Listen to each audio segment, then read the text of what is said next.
Pak Kopil Molo. Ya, Bapak Ibu, terima kasih atas sambutannya dari Pak Ustaz. Selanjutnya kita akan melanjutkan materi yang kedua, yang dalam kesempatan ini akan dibawakan oleh Ibu Kalis Masjid Perempuan dengan tema peran perempuan dalam keluarga. Dan materi ini akan dipandu oleh Bapak Rusdi Belum SPD sebagai moderator. Pak Wianto. Assalamualaikum warahmatullahi wabarakatuh. Alhamdulillahirabbil alamin. Wa bihi nasta'inu ala dunya waddin. Wassalatu wassalamu ala asrafil anbiya'i wal mursalin wa ala alihi washabbihi ajmain, amma ba'd. Yang saya hormati, saya banggakan Ibu pemateri hari ini dari Dinas Pemberdayaan Perempuan dan Perlindungan Anak atau yang disingkat dengan P3A. Yang saya hormati Ibu Kepala Bidang PNF Dinas Dikbud Kabupaten Gorontalo. Yang saya hormati Bapak dan Ibu peserta Diklat Pendidikan Keluarga di lingkungan bidang PNF yang saya tidak sebut nama dan jabatan masing-masing. Pertama-tama, selaku umat yang beragama, marilah kita panjatkan puji syukur kepada Allah Subhanahu wa Ta'ala karena dengan limpahan rahmat dan karunia yang diberikan kepada kita, alhamdulillah, pagi ini menjelang siang kita masih dalam keadaan sehat walafiat dan masih kita setia mengikuti penyelenggaraan Diklat Pendidikan Keluarga ini. Kemudian salawat dan salam semoga terlimpahkan kepada baginda kita Rasulullah Muhammad SAW. Insya Allah ini akan tercurahkan kepada keluarganya, sahabatnya, dan insya Allah sampai pada kita yang hadir di tempat ini. Ibu pemateri yang saya hormati, sebelum saya mempersilahkan untuk menyampaikan materi hari ini, Ibu Insinyur Perliwati Umar MSc. Halo Pak. Sehari-hari beliau adalah Kepala Dinas P3A atau Pemberdayaan Perempuan Perlindungan Anak Kabupaten Gorontalo. Halo yang tegang. Kemudian untuk yang selanjutnya sebentar yang lagi tegang, halo. Barangkali kurikulum kita beliau nanti akan disampaikan secara detail oleh Ibu Kepala Dinas. Halo Bunda. Halo Pak. Ibu dan Bapak yang saya hormati, pada kesempatan ini Halo Bunda akan disampaikan materi tentang peran perempuan dalam perlindungan dalam keluarga. Halo Pak. Itu Harus untuk mempersingkat waktu, kesempatan sebelumnya kami persilakan kepada Ibu pemateri dengan hormat. Terima kasih. Assalamualaikum warahmatullahi wabarakatuh. Selamat pagi. Alhamdulillah, syukurillah, wala haula wala quwwata illa billah. Yang terhormat Pak Moderator, Bapak Kepala Dinas Pendidikan dan Kebudayaan, Bapak Ibu Kepala Bidang, dan yang saya banggakan, muliakan yang ada di tempat ini, yaitu seluruh peserta pendidikan keluarga. Alhamdulillah, syukurillah, kita masih dipertemukan pada agenda hari ini. Halo Pak. Atas rahmat Allah, kita diberikan kesehatan sehingga pada sesi yang ketiga ini saya halo Bolu Bala. Pak Moderator, kita langsung saja Pak ya, kata pepatah Bapak Korwil, kata saya. Bunda. Jadi mungkin ada sebagian yang kenal saya, Halo Pak Sekjam. ada juga mungkin yang lupa-lupa ingat. Ini Pak Korwil dan saya, Ketua IPI. Sehari-harinya tadi disampaikan dipercayakan Kepala putri enggak? Sudah. Kalau ini siapa yang belakang? Kepala putri, kepala siapa yang belakang ini? Hah? Siapa namanya? Enggak. Masa lupa lama di Ponilik. Saya juga lama kasih tinggal SKB masih kasih lebih lama. Ibu kopian ya? Lama tak melihat. Mungkin saya yang tidak perhatian.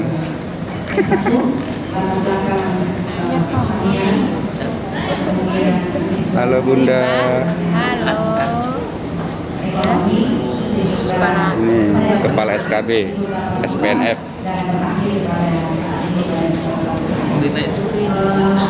Dari Polohungo. Halo, kita Polohungo. Oleh seluruh peserta cukup banyak kaum perempuan, ya, karena pendidikan keluarga identik dengan sebagai pendidik adalah kaum perempuannya sebagai ibu maupun kesehariannya sebagai wanita karir atau sebagai ada tokoh masyarakat. Jadi hari ini saya melihat cukup banyak diwakili oleh kaum perempuan, sehingga ini dinamakan memang kelihatannya benar-benar kita mewakili pendidikan keluarga, Pak, ya. Dalam pendidikan keluarga, orang langsung berpemahaman keluarga itu adalah apa. Kata keluarga kita biasa identik dengan adalah rumah, lebih tepatnya di dalam keseharian adalah rumah tangga. Jadi pendidikan keluarga kita biasanya bermula dari pendidikan awalnya pada keluarga itu sendiri atau pada rumah tangga. Di sini kami sebagai pemberdayaan perempuan, yang kata orang kalau di mana-mana ada kegiatan pemberdayaan perempuan, biasanya kalau kami yang mendapat, walaupun jatuhnya di dinas, kami mengharapkan hadirnya sesuai dengan profesi yang kami harapkan hadir. Pemahaman banyak orang hadir ke sana saja di kegiatan perempuan itu ibu-ibu, suruh ke sana sama staf yang ibu-ibu, biasanya seperti itu, sehingga kata perempuan ini di mana-mana kegiatan yang kita laksanakan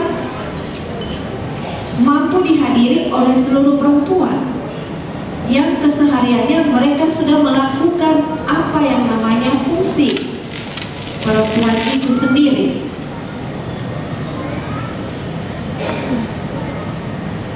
Padahal kalau di dalam kami yang namanya mewadahi pemberdayaan perempuan, kami berharap pada kegiatan-kegiatan kita bukan keterwakilan harusnya perempuan, tetapi adanya juga peran yang lain, ada kesetaraan.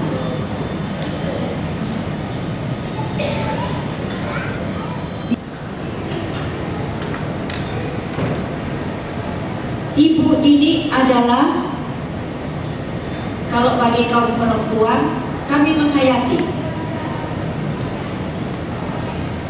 Dan bapak-bapak saya rasa memahami, mengetahui. Tetapi dalam pelaksanaan, ini yang sering kita belum membagi peran. Jadi kilas balik, ini sama dengan penyegaran kembali ya Bu. Karena saya dengar tadi dari arahan Pak Bupati, selalu ada pendidikan keluarga. Jadi ibu di mana-mana adalah panutan bagi anaknya, sehingga anak akan mencontoh apa yang dilakukan oleh ibu. Dengan kata lain, apa yang dilakukan oleh ibu ini sebagai kaum perempuan. Memang hari ini kita berada pada pendidikan non formal. Itulah pemerintah kenapa berharap ada pendidikan non formal maupun ada yang formal. Dan harapannya di program kami bahwa dengan berperannya sebagai ibu, perempuan itu alangkah baiknya dan lebih baiknya harus berpendidikan.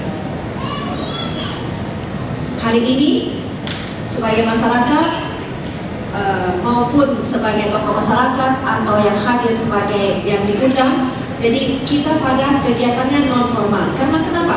Pemerintah sadar ada bagian dari masyarakat bahwa yang masih diperlukan untuk diberikan pendidikan. Dan dari data secara nasional menggambarkan bahwa keterwakilan untuk perempuan itu secara data sensus kita di tahun 2020 sekitar 57% adalah kaum perempuan. Dan yang berpendidikan setingkat SLTA mungkin lebih tinggi dibandingkan yang kita memiliki pendidikan lebih di atasnya.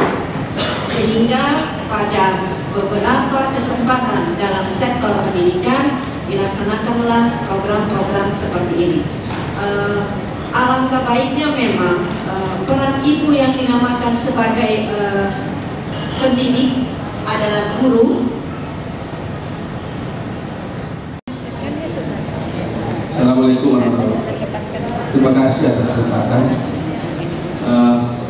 Saya berdiri di sini berperan dua peranan selaku Kepala Desa dan Ketua PKPM sejak tahun 1999. Baik, kesempatan ini yang dipaparkan oleh Ibu Berat Perempuan dan sekarang ini mengangkat tema peran perempuan dalam keluarga. Ya, terima kasih. Selanjutnya penanya yang kedua, kalau boleh to the point. Saya persilakan. Ya, terima kasih. Halo semuanya, bagaimana kabarnya? Alhamdulillah ya, semoga sehat selalu. Perkenalkan Ibu, Bapak, saya Iqbal Muhammad dari PKBM Taman Cendekia, Bandung. Saya mendengar materi dari Ibu pada hari ini, itu memang peran perempuan memang sangat dibutuhkan dalam pendidikan informal. Karena tadi disampaikan sama Prof, ada formal, informal, dan juga non formal ya. Jadi lebih ke keluarga. Nah, saya melihat di sini Ibu Bapak IT digital. Nah, itu sangat pesat pertumbuhannya.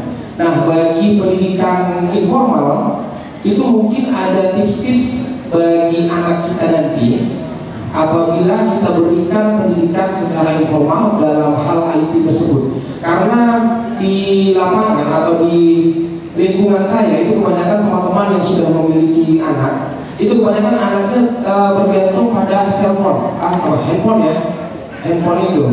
Nah, kira-kira tips apa yang bisa kita paparkan karena peran ibu di sini sangat dibutuhkan sebagai curhat, sebagai pendengar yang baik, ataupun sebagai aplikatif kepada anak-anak kita, seperti itu.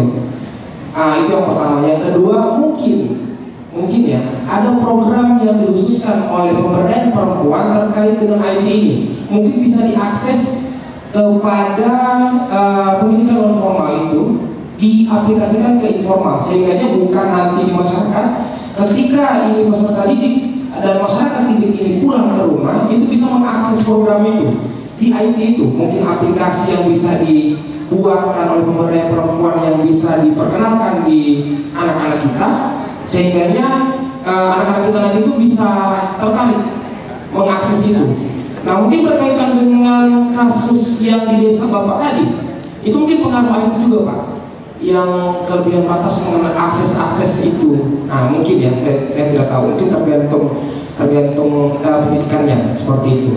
Ya mungkin itu dari saya, mungkin bisa ada pencerahan untuk saya sendiri dan teman-teman.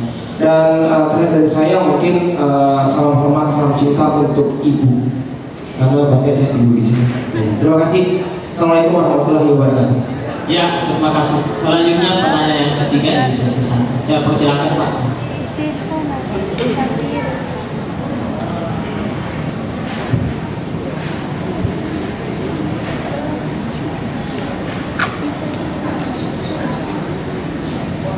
Permisi ya. Assalamualaikum warahmatullahi wabarakatuh.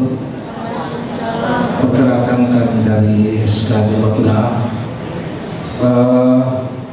kami lebih cenderung pada pendidikan informal terkait dengan peran ibu sebagai ayom, sebagai pendidik.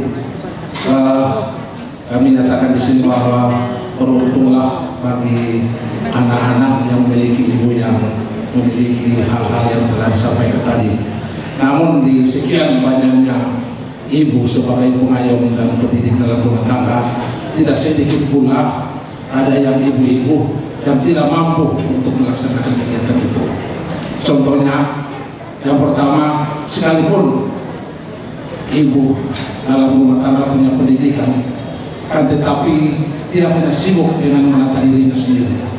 Bukan dalam kesibukan dalam kegiatan dia mencari nafkah, akan tetapi tidak sedikit juga ibu-ibu yang dalam rumah tangga hanya mengurus dirinya sendiri.